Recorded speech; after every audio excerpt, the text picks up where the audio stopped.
Football and 4 is powered by the Inside the Birds podcast. It's brought to you by Bet365. Whatever the sport, whatever the moment, it's never ordinary at Bet365. Well, Super Bowl parade, never ordinary. A lot of debauchery and stuff happening. It's over now. The speeches have concluded. The crowd has dissipated. We're going to look back at the parade, get some thoughts on the franchise. I want to get Adam Caplan's thoughts. He's been covering this team and this league for a long time. And Adam, that parade today kind of encapsulates the passion of this fan base in this city.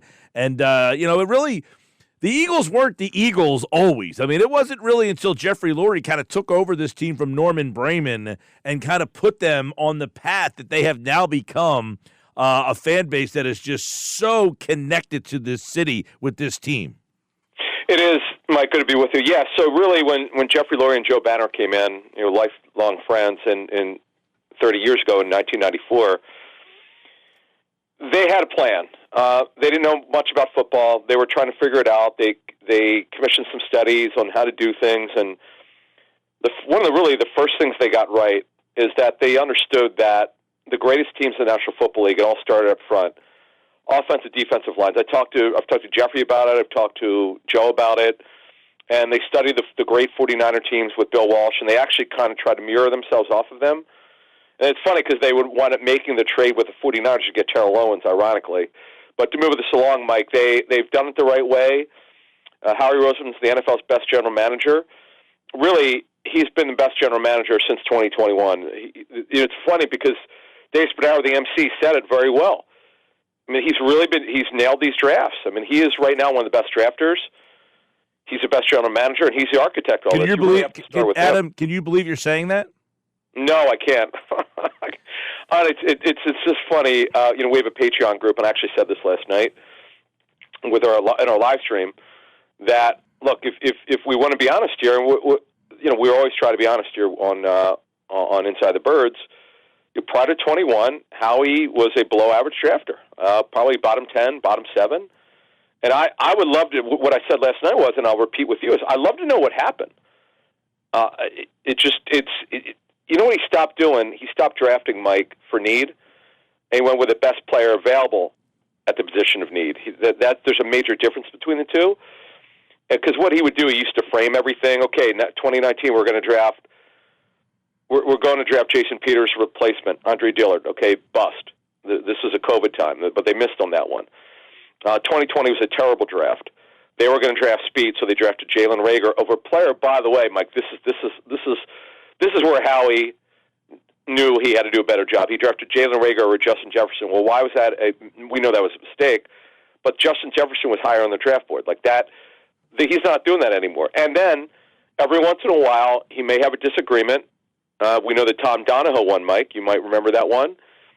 Two things were right. Lee McNeil was right by Tom Donahoe, and Milton Williams, who's a better football player, was right by Howie. If you look at his last 4 drafts, there are no busts.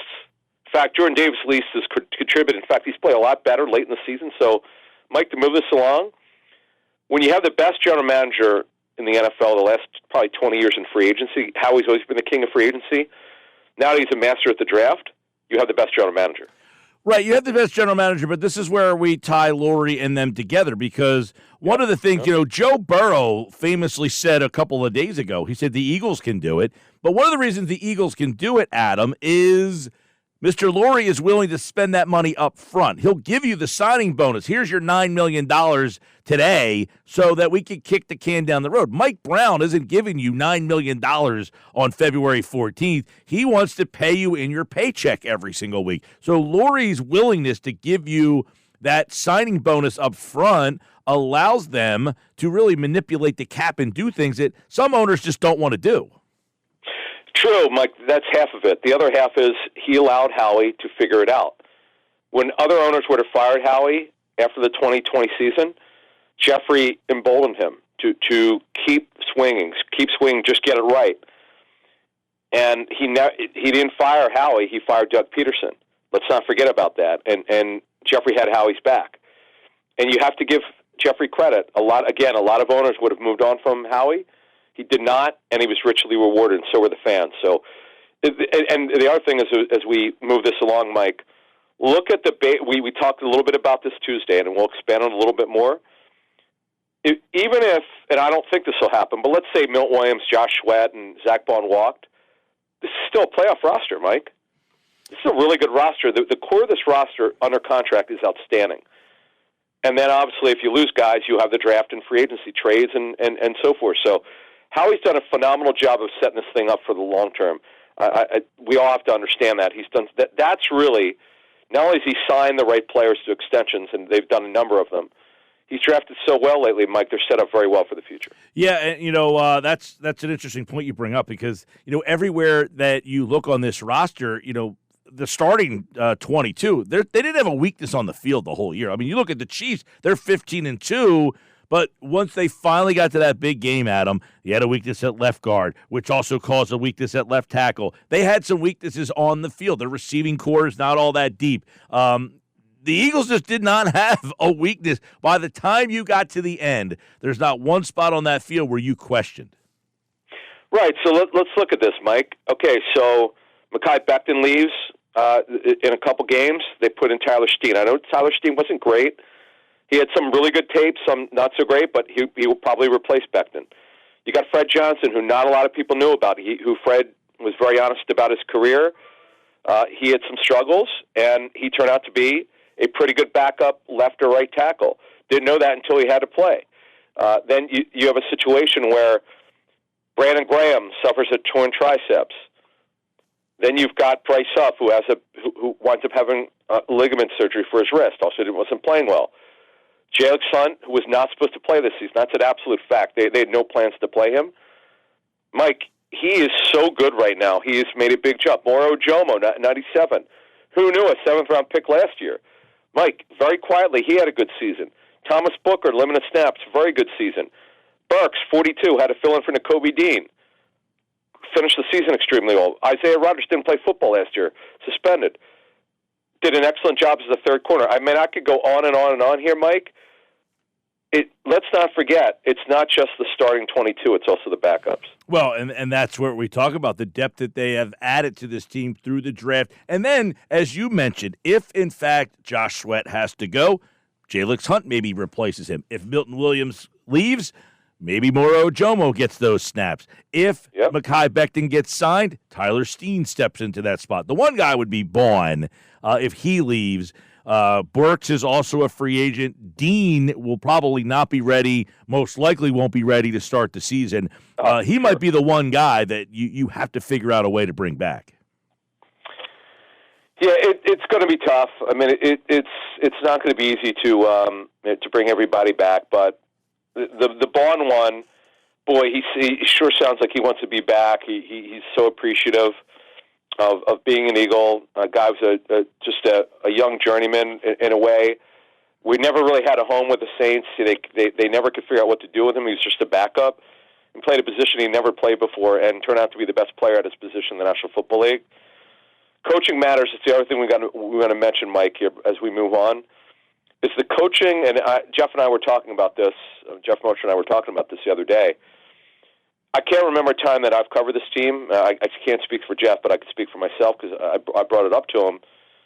I don't remember a time covering this team that this coaching staff has done a better job. I mean, yes, they have a great roster, but the coaching, Mike, apparently, especially to last season, this coaching tree, and we'll have to see what happens here if anyone goes with Kellen Moore. Although I'm told he's got his eye on 2 or 3 of the Eagles coaches to bring with him to New Orleans, but I just don't remember a time that I've seen a better job here. It's not just the players and the general manager and the owner. The coaches deserve credit too.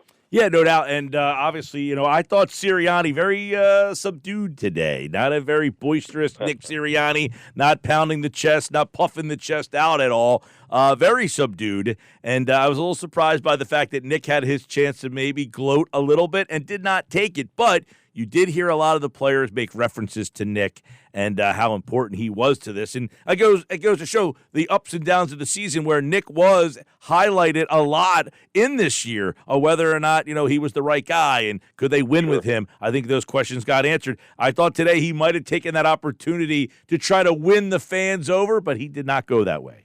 No, he didn't have to do it. And Howie Roseman barely spoke. Howie had, I don't know what, he had a gash on his head. I don't know if he fell down or no, he got hit with a beer can. By a beer can? Oh, he did get hit by a beer can. Yes, I was going to say that. Yeah, I assumed it was something like that, but he's okay. He didn't speak long, but and I got to tell you, though, I love hearing the players speak with the passion. I know they cursed a lot, but it got bleeped. JalenHurts is very underratedly funny. I find him. I think sometimes it's purposeful when he does it. You know, the straitjacket comment I thought was phenomenal. You know, he made a couple weeks ago. They finally let him throw the football. You know, I knew what that meant. I thought he was good. Landon Dickerson was hilarious. Mailata with the chant, and then the exciting whites one. How about Dave Spinauer introducing him as exciting whites? Yeah, that was funny, I have to tell you. I enjoyed that. Yeah, I mean, those two guys have created their own little identity there. You've got, obviously, you mentioned Mailata singing We Are the Champions, but Landon Dickerson is another one who, you know, I thought he said something very interesting, Adam, and you can speak to this. He said, you know, I was told that I would not be able to play here because it was so tough. He said, until I realized all you guys want is for us to play hard, and that's just the only place I can play, knowing how hard you guys want me to play. I mean, he was almost, you know, affirming that keep pushing us, keep making us play at this level. Yeah, and look, as a native Philadelphian, as I am, I could tell you that in all sports, if you don't complain, let's say you get booed, right? As long as you don't go, and Alec Boehm obviously learned this the hard way, if you don't complain, keep your mouth shut and play, they're going to love you. Ron Jaworski is the best example. I've known Ron for a number of years, and one of the things I really admired about him, yes, he got booed. He never complained. I'm sure he wasn't happy about it. Look at the way Mike Schmidt, the issues the fans had with him because he couldn't handle it. If you just play, and not that Schmidt didn't play hard. Of course, he's a Hall of Famer, the best third baseman in MLB history. But Mike could not take the criticism. Yeah, just handle it, Mike, and that's what you got to do. And Dickerson's right. Just play, and they'll love you. Look at all the criticism that JalenHurts has taken. Did you ever say one? And let's not forget, he was well aware the Eagles were pursuing Deshaun Watson. He never complained once and act like a baby, like a lot of players do when they know. Look at Jason Kelce. Jason knew that Howie was trying to trade him back in 2016. I mean, it wasn't a secret to anybody. He knew it, and he didn't say anything. He just played. You got to do that, man. Just move on.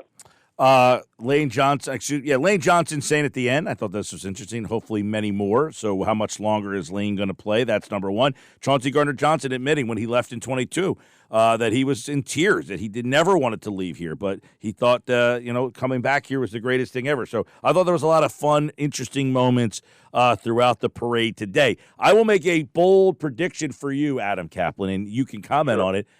I think Howie Roseman will find his inner Dodgers here and say, we won the Super Bowl, but we're only going to swing and get better. And I think there's a big move to come. Do you see an active or a big move this offseason? Listen, I know the fans, because it all started in social media, because once Myles Garrett asked to be traded, and by the way, the Browns they've said they're not trading him. They made it clear to any reporter who's asked and any team, we're not trading him. But I know what the Raiders told me and other reporters in 2018. For 5 months, they said they're not trading Khalil Mack, and they wound up trading him to the Bears. Now, what I would tell you is they thought, talking to the Raiders then, they thought the Bears would be a bad football team. Oops, they made the playoffs with Khalil Mack with Mitch Trubisky, double doink game in 2018. So be careful what you wish for. Now, the problem, look, you got to understand here, the Eagles have the 32nd pick. It's not exactly enticing. You'd have to give them several first-round picks and players and so forth. But here's the thing, though, with Jeffrey Lurie, he empowers Howie Roseman to do anything. I never rule anything out when it comes to Howie. I used this example last night with our Patreon people. Eagles were pursuing Byron Jones to be the highest-paid defensive back in NFL history. They matched the Dolphins' offer, but he decided he wanted to play in South Florida, and the rest is history. So I never say never. We've used this now for 8 years, that phrase, Mike, and something we'll be watching, particularly, Mike, because, listen, Josh Sweat's contract is up. We know Nolan Smith will be a starter. He had a breakout season. Other than that, Brandon Graham obviously is up. Did he say Did he mention anything about retiring today? I didn't have the. I have not heard Brandon. We're going to play that in the next segment here. So we do have Brandon Graham's speech queued up next. I didn't get a chance to hear it yet. All right, so Jalen Santo is a guy who's in the mix now to start. He finished the season well, but let's put it this way: if the Browns said we're starting to take offers or at least listening, that changes everything because obviously the Eagles would call. And don't forget, Howie's very close to Andrew Berry, the general manager of the Browns, so it's not like they haven't talked. So I wouldn't dismiss this one because we know with the internet made-up rumors sometimes you roll your eyes, but I just wouldn't dismiss this one only because the Eagles have a need at it, and Howie's always trying to stay on top. So, and we all know how aggressive he is. Well, we'll keep our eye on that and everything that happens in the offseason. And they need a coordinator and the offseason. Now the parade is in the book. Adam, the offseason starts now, and we have you on Football at 4. And the guys over at the Inside the Birds podcast will have plenty on the Eagles offseason. Thanks, bud. Thank you.